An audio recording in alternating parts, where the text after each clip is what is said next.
So peace, fam. I don't really, I guess, want to say like to do videos no more lately. I feel like it's too much nonsense, too many people talking, saying nothing. Um, and so I kind of just played it cut.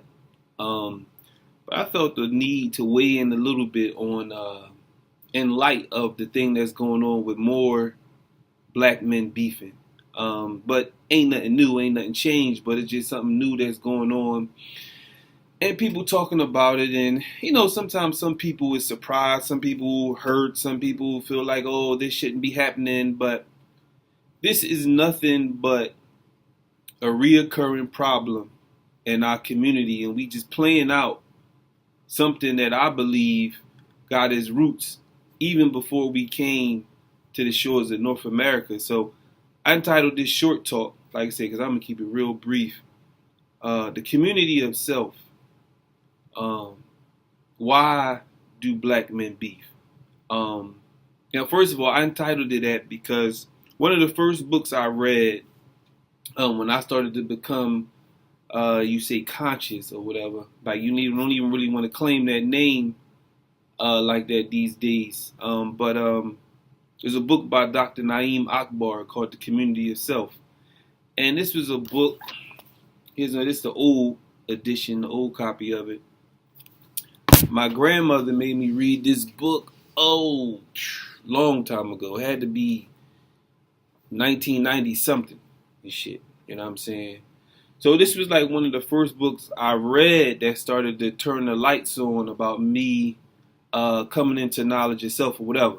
So, like I said, get into it, right? So in this book, Dr. Naeem break down what's that? 1, 2, 3, 4, 5, 6, 7. The 7 aspects of your brain, your emotion, your personality that drive you, that influence a person, right? And this is just a brief illustration of what that is. So I'm gonna read it real quick. He say the drive, the senses, the ego, the memory, the reason, the conscience, and the will. And the will is pretty much like the overall wisdom, right? Or what somebody can say, the God in you. This is the controller of all of the other drives and things that make you go as a person. It uses the senses. It uses the reason. It uses the memory.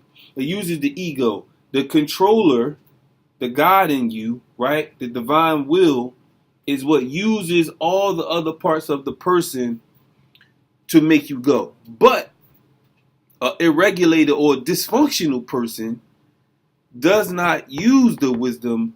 He's ruled by one of the other parts of the personality. So for instance, you can say somebody, they just go off instinct, right? They just react off what's naturally the senses or something like that or whatever, right? So they don't use reason. That's not the thing that dominate their personality, right? So specifically, when we talking about black men, like I said, I'm gonna be on this for a quick minute, and then I want to go into a little bit of ancient history about where I think the root of this problem come from. Because it's not necessarily, you see the two brothers bickering now, Dr. Umar, Brother Tariq. And like I said, I'm not going to specifically get too much into that because this ain't nothing but a replay. This always happened. It's always going to keep happening. But the point I'm making is this. I'm going to read a couple quick passages about what Dr. Naeem, some shit I highlighted long time ago. I ain't opened this book in a long time, but just looking at the discourse made me go back to this book. So when he's talking about the emotional ego, right? Another prominent citizen in the circle of the self community is the ego. So everybody has an ego. An ego is a natural part of every human being. You need to have an ego, right? A healthy ego. So ego is the part of the self that speaks for the rights of the individual. The ego also remains sharply tuned for dangers in the community. So your ego is also like your defense mechanism. It is like a sensor, like an alarm system, keeping you alert of possible threats, stuff like that, right? So, but the ego runs off emotion, right? So Let me go on. So it responds to threats of neglect, sadness, hatred, right? So ego is vital for the life of the community, but when the ego is not adequately developed, the entire community of self falls upon itself. So the ego, also it is a powerful tool of defense, is also a powerful tool of self-destruction as well. So it says when ego is retarded, people destroy themselves directly and indirectly without caring. So you can become so incensed by letting your ego be in control of you that you can do a lot of self-destructive things and not even be aware that you're tearing your own self down, you're tearing your own progress down because this thing is going out of control, right? So it says because the ego's only weapon is emotions, people ruled by ego become like air people. These people are easily excited, easily offended, so forth and so on. You get the point. So although the ego is a necessary part of the community of self, it is not fit to be in control. Okay, so now let's look at a little bit of history, right? You know, people mad, like I said, these current brothers is beefing. And just for the fact, one party got the upper hand on the other party. But that does not mean it still don't look foolish when you see two people going back and forth, so-called black figures. I'm not going to call both of them leaders because I don't really think Brother Tariq look at himself in that way. But with that being said, like I said, you got Garvey and them. Go back to Garvey and them. Matter of fact, I'm going to go back a little bit even before we get there, right? Nat Turner, the prophet Nat Turner, whom I wrote a book on. Yeah, I'm going to do a plug for my own book right now, too. The Revelations in Nat Turner, right? Go pick up your copy. It's on Amazon. But anyway, so there's a little bit of my ego, right? But the point is this. When he was going to plantation, right? He was trying to fulfill his mission. Other black people fought against him. And instead of fighting them back, he stopped his troops at this one plantation. Nah, this is not what I came to do. I ain't come to kill off other black people. So I'm going to fall back, right? Garvey and them, Booker T, the boys, okay, that beef. They beefing. Right now, listen, you talking about 1800s, late 19th century, whatever, right? So you look at Malcolm and Elijah, right? You look at Malcolm and Farrakhan, right? Even Farrakhan and Dr. Khaled, right? Trading words, sparring with each other. No matter how high up the leader you go, no matter how intellectual, no matter how revolutionary, all these black leaders always argue with each other. And you got to ask yourself, why is that? No matter what religion, no matter what political ideology, no matter what, you always got these black leaders beefing with each other, which is one of the reasons why I kind of stay away from all of those organizations, all the movements, all the church, all the mosques, all that shit. I don't fuck with none of that shit. And one of the main reasons why, look at how the leaders act towards each other. Ain't no way in hell the congregation gonna get along. If the leader is one person, right, and there's another leader, right? Just say, for example, almost in every inner city black community, right, you got hundreds of churches, right? And you'll have one church right here, another church right here, right across the street from each other. These motherfuckers believe the same thing and can't sit down in a room together, get along, come up with a plan that could benefit all the people that they claim to love and that they serve. But they can't just walk across the street, sit down in a room with all the knowledge, spirituality they supposed to have. They can't sit down, come to agreement, to agree to make things better for the community, that's how you know they full of shit. I was at a thing in Philly. There's a mosque called Sister Claire Muhammad, right across the street from Kuba Institute. Now, Sister Claire Muhammad is an old building that the Nation of Islam used to have, that an old school district building that they purchased. When Wharf Dean took over, it became a so-called Orthodox mosque, right? So you got these two mosques right across the street and a park in the middle of them, Muhammad Park, right? Sister Claire Muhammad got a big building. Like I said, it was a former school building. Empty as hell. Big ass empty building. Kuba Institute is across the street with a smaller school. They got active followers.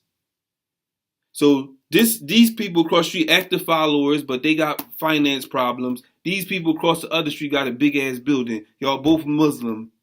Y'all both claim to be for the community, but y'all separated across the street and shit. Now, why would anybody fuck with either one of them? You can clearly see y'all both is dysfunctional and shit. Y'all got problems. When you can't make peace between the people you supposed to be with, but, right? And this is where I'm about to go at in this next point. Just follow me. Follow me for a minute, family. Is it something within the nature of the African and African descendant that is not meant for us to unify in some of the same kind of ways that some of the other groups do? And how I'm going to try to justify that.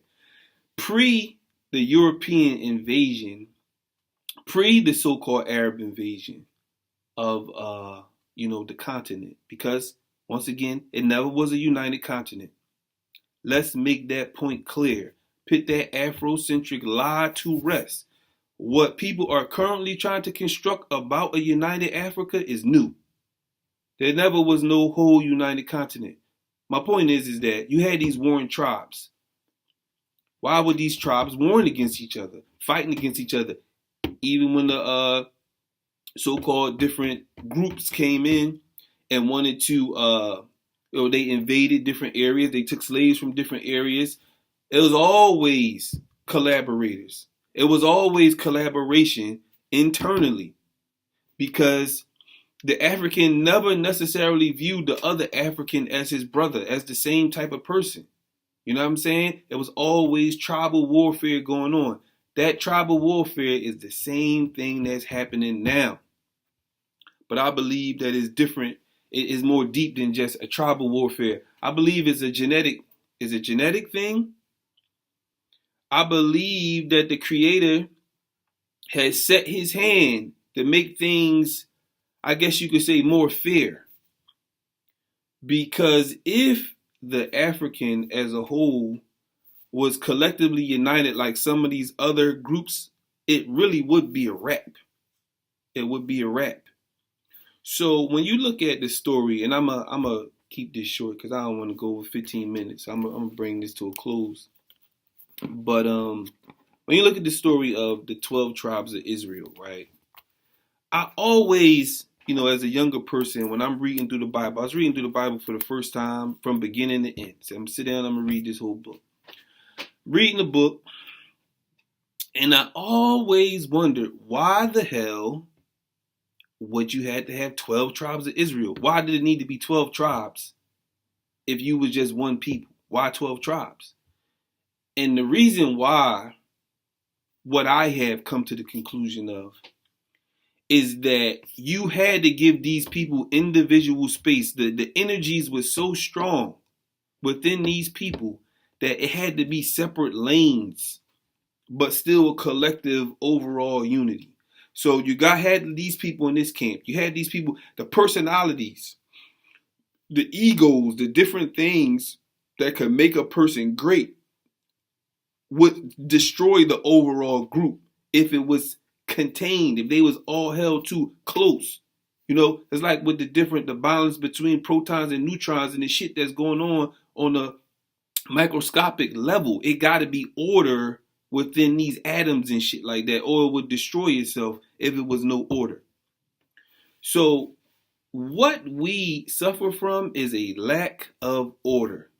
A lack of order, lack of rules and conduct. Not necessarily the separateness. I think that is going to have to be an element in this whole African being of an African person or whatever. The individualism will have to exist. So I don't necessarily see nothing wrong with that, but what order has to be brought? We're not operating off wisdom. People is operating off emotions, and the people so thirsty to have some kind of leader and shit like that. You'll accept anything. You'll accept anything and anything somebody do. You know what I'm saying? Just because you so thirsty to have some kind of leader and want to be a fucking idol worshiper all the time. That's another thing was wrong too. We fucking idol worship people too much and shit. Hold people too high, you hold them up. And so then you just accept bullshit. Shit that you obviously know is wrong and dumb as shit. You know what I'm saying? The shit that y'all have accepted from some of these people is fucking ridiculous. You know what I'm saying? And I'm not talking about Tariq Nasheed neither and shit. Because he never put himself out there like he is just this, all-encompassing leader dude and shit like that. He just do what he do, and he do his contribution to the people. Dr. Umar have made a lot of contributions as well. You know what I'm saying? Because I'm really not trying to exasperate something that's already fucking stupid already and shit. Like two little ass fucking kids. Somebody just sitting up there fucking bussing. We used to do that shit in the corner when we was young as shit. Like, so I'm not even talking about that because it's really deeper than that. Because it's the same thing for them. You got to ask yourself, okay, why did Farrakhan and Khaled do it? Why did Farrakhan and Malcolm do it? Why did Malcolm and Elijah do it? You know what I'm saying? Why did Du Bois and Booker T or Du Bois and Garvey and shit? And so many other unnamed beefs by these individual black leaders. Why does this keep happening? And so now the people got to start asking themselves, is it because you accept anything or anybody that come before you as a leader, anybody that can talk smooth to you or good to you and shit, then it's all right. You know what I'm saying? But that's all I'm going to weigh in on that.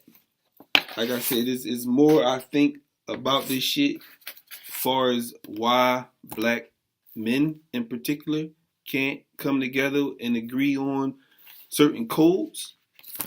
But that is what it is. That's my 2 cents. Peace.